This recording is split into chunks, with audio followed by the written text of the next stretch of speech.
to, I guess it's our holiday presentation, our wine and cheese tasting. We've got tough duty today, so it's Donna and Marsha. Marsha is our wine buyer, so she was the obvious pick to help me out with this one. And I'm the cheese buyer, so so we're going to show you our picks for the holidays this year. And what we tried to do was do a kind of a cross section of a lot of the wines and cheeses that we have. So I don't know, Marsha, do you want to start with our first wine? I will. We all have our notes, by the way, so you're going to see us, checking those things out because we don't, we want our facts to be correct. That's right. If anybody's fact checking, fact checking, like whatever. Exactly. Our first wine is Avionie from Seashell Vineyards in Paso Robles. And for those of you who aren't familiar with Viogniers, Viognier is a full-bodied white wine originally from the south of France. It has really nice floral notes on the nose, and it's fruity, but it's dry. And so it's a really nice alternative to Chardonnay or Sauvignon Blanc because it's a little bit different. It's quite different than either one. Yeah, and it's a little less acidic than either one. Goes really nicely with food.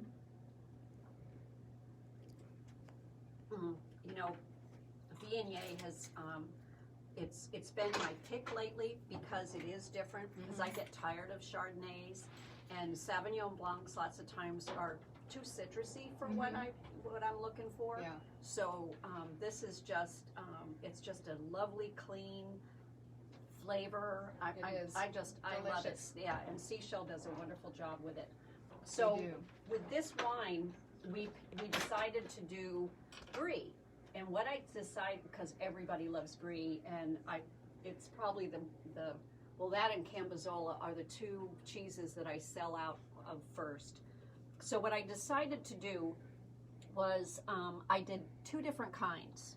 Now this first one, and I'll show you the package, this is a brie from France, and it's 60%. That means that's the fat content. That's what makes brie so wonderful and creamy and buttery and lovely. And the comment on this is that it's rich and smooth, and it's not too fat and not too lean.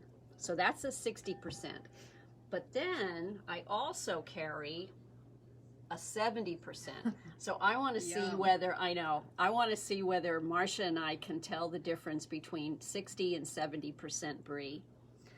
This is also made in France. I mean, if you're going to have brie, you might as well go to the source, right? And this one, they say to serve bries with chutneys. So I did get a little Stonewall Kitchen that we also carry Stonewall Kitchen. And this is a lovely apple cranberry chutney. I thought that would be really fun for the holidays. So, Marsha, you're first up. I'm gonna let you, and just grab it with your fingers. So this is the 60%, and this is the 70%. I put some apple slices out. I also have crackers. I think brie is wonderful with fruit. I agree. And you can even, slice it off and put it right on top of the apple, and I think that's lovely.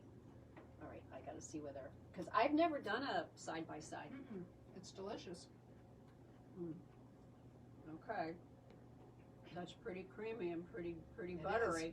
Can you tell by the way I'm talking? And that's the 60%. And that's 60%.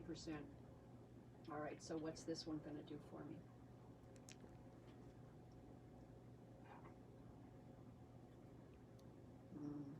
The texture is definitely different. Oh my gosh. See how this melts in your mouth? Yes. You don't even have to. Oh. Sorry, I'm going to drool. 70% is definitely it. Okay. Anybody can tell the difference. Yeah. Yeah. It just, it totally melts in your mouth. Honestly, I'm not going to buy that anymore. The 60%. Yeah. I'm going for 70%. The texture, just as you picked up the slice, you could tell the difference in And these have only, I mean, you know, you want to bring cheese out a good at least hour or so before you're serving it, you know, so it comes to room temperature. And especially with a creamy soft cheese like brie, so you know, if it's out long enough, if it's warm enough, it'll get really runny and really yummy. This is only been out for a half an hour, and it's perfect. Perfect, I know, right? And it's excellent with the Avionie. Oh, yeah, well, you know, and it would be fine with Chardonnay. I mean, I know we're not going to turn some of our Chardonnay ladies into a Viognier lady. I know that, but.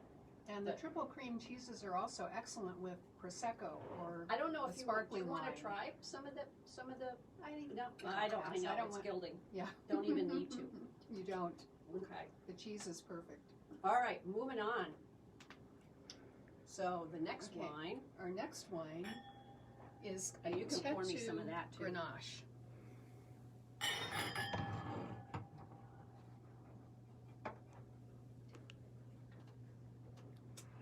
And Grenache is a grape that probably a lot of people aren't that familiar with. It's often used in blending, so you'll see it in a Grenache and Syrah blend. I know, I'm always looking for a blend that has a lot of Grenache in it. But it's excellent on its own. It's fruity, but it's dry, and it's got a really nice, spicy, berry flavored, and soft on the palate. You know, it's hard to find anybody that just bottles a Grenache because it's such a. You know what I've found out is that it's a very hard grape to grow, and so they use it for blends, but they don't use it in you know, just in the bottle. So to find it, you want to buy it, right? Definitely. I mean, this is one of my favorite wines. And mine too. Donna and I actually buy a lot of the Grenache that we sell here. I know. So if we're sold it's our out, favorite. if it's sold out, it's because of us. Yeah. Okay, so for our favorite wine, Grenache, and this was your idea, Marsha. The goat cheese. The goat cheese. Oops, and I lost a grape. That's all right. So here, which is the best way to put this so you can see? Okay, so my goat cheese. The log is a lovely creamy goat cheese log out of Wisconsin. And this is let me make sure that I get this straight. So it's a soft ripened, goat cheese. It's pure, it's all organic, and the milk comes from a small Amish farm. Could that be any cuter? And so I think we all know what goat cheese tastes like. It's very tangy, it's very creamy. This one in the front is Humboldt Fog, and that's Cypress Grove is the company that makes it, and it is truly a unique goat cheese. It's again a soft ripened, very creamy, very tangy, and they use a vegetable ash that they put, do 2 layers of it, and that's a vegetable ash that they use. And I don't know of any other cheese that tastes anything that even looks anything like that. It's really unusual. It is very unusual. And it's from Petaluma, isn't it? Oh yeah. So it's a California cheese. Yeah, it's a California cheese. Sorry, I didn't tell you that. Cypress Grove is out of Northern California in Petaluma. Petaluma, right. So again, it's almost local. All right, Marsha, I've got a knife there. You can put it on a cracker if you want. Probably easier. Yeah, right. Go for it. I think I'll go for the the regular goat cheese first. Yeah. Oh, maybe try do you want to try some of the chutney? Oh, yeah, that would be very good. Where's my little spoon? Here's my little spoon. Because I think goat cheese needs a little something. It does. Especially the logs do. Mm-hmm. This doesn't need anything, but the logs do need a little something. Thanks. And do you see my cocktail napkins? I go both ways. Because I do. All right, what do we think? What do we think with the apple cranberry? It's great with the chutney. Oh, and the crackers we're using are Stonewall Kitchen crackers. This is the olive oil, because doesn't it taste really buttery? I like the olive oil one. That's my favorite. And that with the chutney is perfect with the wine. Yay! We did it. Okay. I know you don't want to sit and watch us eat, so. Oh, you haven't tried that one yet. No. I was going to have you go to the next wine, but I'll let you. Nope, I'll let you I've got to try try that. the Humboldt Fog first. See how that goes with the wine. Ooh,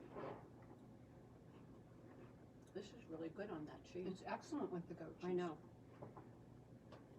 A winner. I think I need some more wine though. How's the Humboldt Fog? Did I leave it out long enough? It could be a little softer maybe, but it's still delicious, has lots of flavor, and goes great with the Grenache. Because the Grenache is so fruity. I mean, oh my goodness. It explodes in your mouth. I just love. And this Grenache, we have two Grenaches actually. This Grenache is from the southern part of France, and our wine broker is actually part owner of this vineyard, which is really fun. So she's quite enthusiastic about it and can tell you all about it. And then we also have a Beckman Grenache, which is from the Santa Barbara County. Oh, it's right the here. Los Olivos. Look at that. Yep. And there's the Beckman Grenache. And they're both very good and would be great with either of these Oh my goodness, cheeses. this Beckman Grenache is to die for. Yep. And they would be wonderful turkey wines. They would. Grenache goes great with Thanksgiving. Right, because it can take some of the sweet stuff. So with like sweet potatoes and all that kind of stuff that you have at Thanksgiving, Grenache would be beautiful. You don't want anything too tanniny. Right. Okay. I think we need to move on. We'll get rid of this. So what's the next one, Marsha? The next wine, This is so much fun. it is. The next wine is We need to Branham do this more Jazz.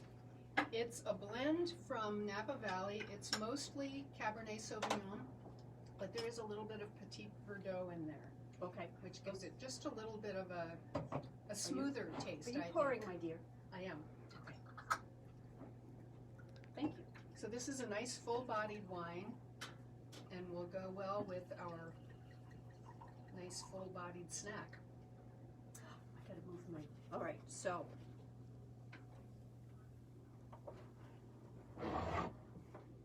Do a little swirl. It's always good to do a swirl. That's nice. I had a bottle of this last week. This is, talk about exploding in your mouth, right? This is another good Thanksgiving wine. It can take sweet, it can take anything. You know, there's not much that's going to get in the way of this wine. And this wine, for being a Napa Cab, basically, is very reasonably priced and just smooth and full-bodied. Okay, so what I have for this one, we're going to escape a little bit from cheese. I've only got one cheese on there. We're going to go into sausage. Oh, look at this baby. So, my cheese company has added a new sausage company to their list.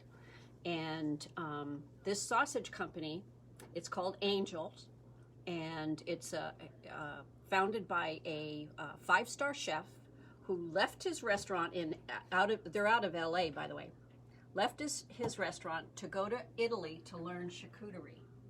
And so all his recipes are authentic. He sources his pork. He uses Berkshire pork. And I'm not even looking at my notes. Can you believe it? Yeah. And so these Berkshire pork, they're from a small producer. They're all organic. They eat vegetarian. There's no hormones. There's no antibiotics. There's no anything in them. And so he has sourced like the best meat he can find. and used all these authentic recipes, and I just think they're wonderful. I can't wait to try it. Yeah, so there's two. This is the chorizo. It comes, I'll show you the package. I will. So it comes all wrapped up like this. And it doesn't need to be refrigerated until you open it. So the chorizo is this one right here, and it's a Spanish chorizo. So it has paprika, sweet paprika, and smoked paprika. That's the major seasoning to it. Now each of these come with, they're in a casing. And I remove the casings because I don't like the casing. And they remove really easily. I just, start it with a knife and then it just pulls right off before you slice it. It's a lot easier that way. Slice it really thin, and you can obviously for a charcuterie board with cheese. It's wonderful. It's also wonderful in recipes. I mean, Spanish chorizo is just, it's heaven. And this one is an Italian. It's a Toscano salami. Again, very authentic recipe. Slice it very thin. It's very rich. It's very flavorful. I mean, there's a little wine, garlic, all the, Italian stuff going on. And then the cheese here is, again, slice it very thin, is manchego. And that's a Spanish manchego. And manchego in Spain is like cheddar is to us, like Stilton is to England, like Parmesan is to Italy. It's a staple. It's usually a hard cheese. This is aged for 8 months, so it's quite hard. I grate it a lot. I use it in instead of Parmesan cheese. I grate it and use it in pastas and all kinds of things. Sliced very thin. It is a lovely eating cheese as well. You can get manchego that hasn't been aged as long, and then it's semi-soft, and it's also very flavorful. But the aged one is delicious. Is wonderful. And I've got some little cornichons on there, because what's a charcuterie board without little pickles, right? And so this is a company that Stonewall has purchased, and they do all these pickled vegetables, and they're just wonderful. So this is our cornichons, our little baby cucumbers. And what do you think, Marsha? Oh, that chorizo is delicious. Isn't that wonderful? I know. I had to taste it excellent when I was slicing them up this morning. But you want to go very thin, and try that with the manchego. And oh my goodness, here we go. I mean, you could put it on a cracker, but why bother? Why bother? It's perfect this way. I know.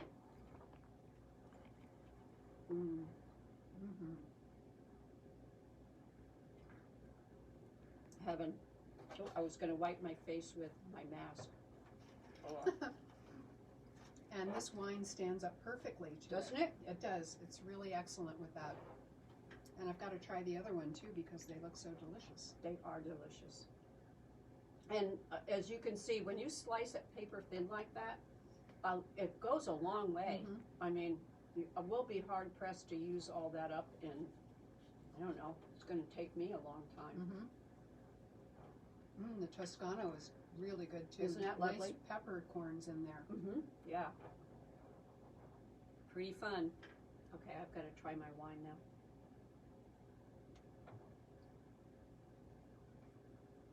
Yep, great choice to go with the wine, Donna. I know. I want to just finish one.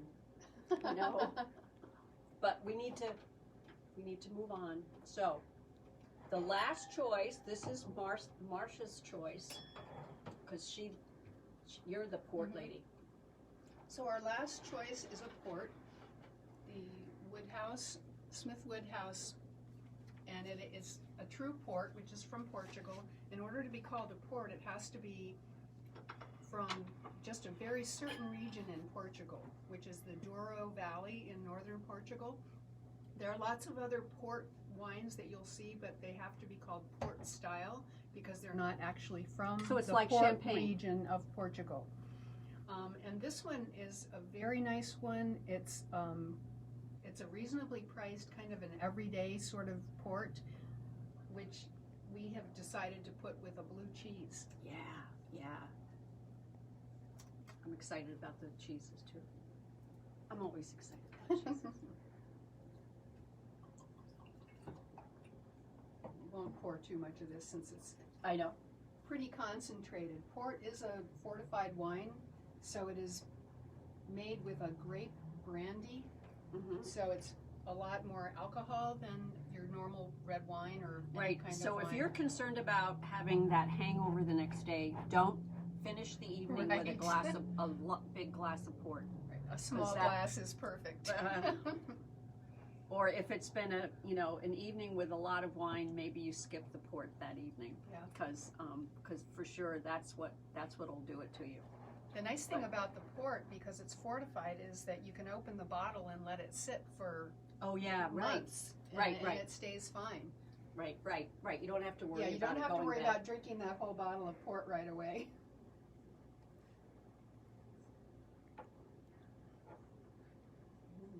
Good, delicious. It is delicious.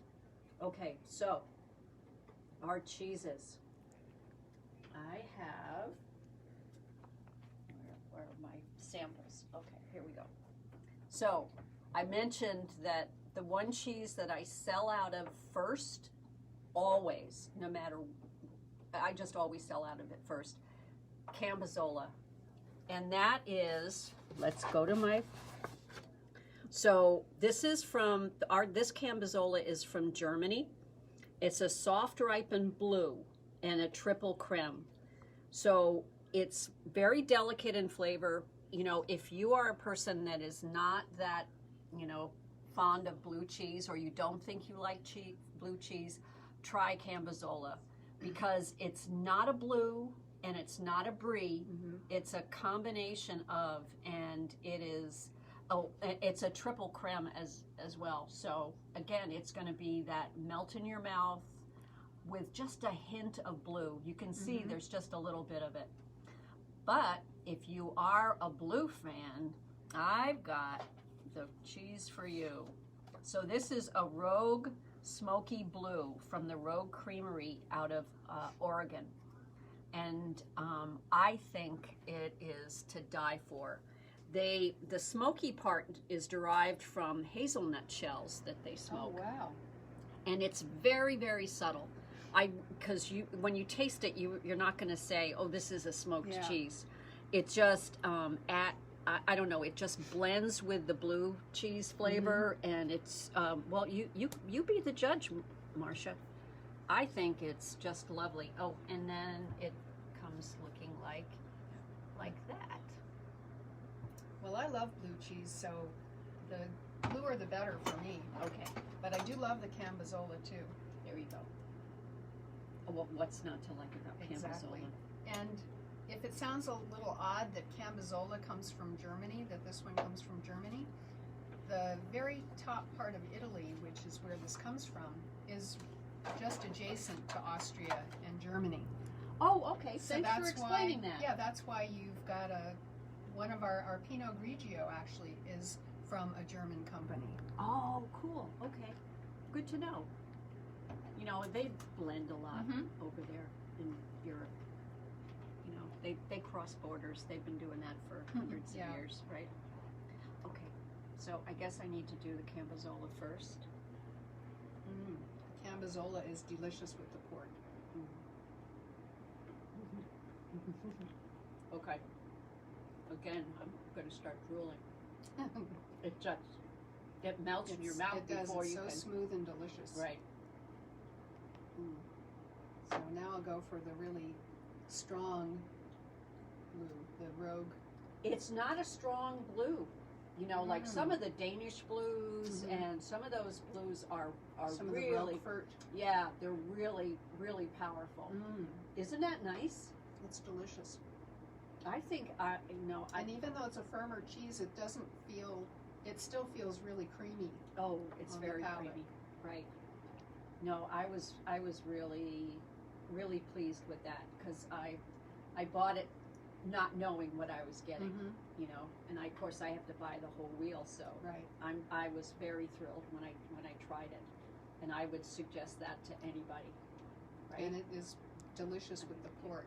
Having a little port and a little cheese for dessert is, to me, Oh well, and the blue cheese perfect. is also good with fruit. You know, it is. having some fruit on the table, so it's a lovely cheese to do as dessert cheese. To have some fruit and port and blue cheese for your dessert is a lovely way to finish your meal. Speaking of finishing, I think we've done it. We have. All right, so cheers. Cheers. All right, and cheers to everybody. Have a Thanks very for happy joining us. Thanksgiving. Thanks for joining us. We're not going to be on next week because a week from now is Thanksgiving. Yep. But the following Thursday, we're going to do some of our favorite things, picks for Christmas presents. So join us in 2 weeks. Thank you so much. Bye. Bye.